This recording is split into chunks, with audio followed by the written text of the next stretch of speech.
Once upon a time, in a kingdom full of flowers and rainbows, lived a young princess named Lila. She wasn't famous for her crown, but for her kind heart.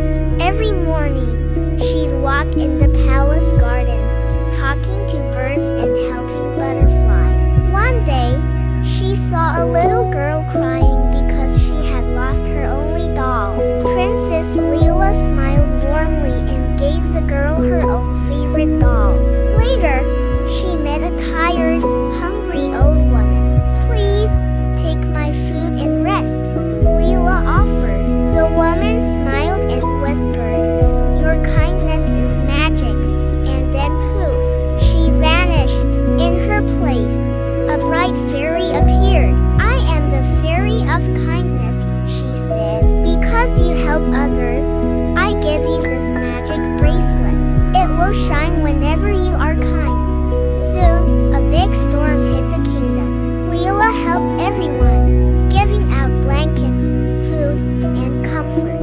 Her bracelet shone brighter and brighter until the storm magically stopped.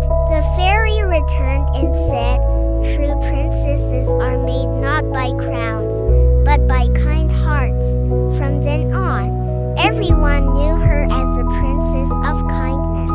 Remember, kindness is a real magic. If you like this story,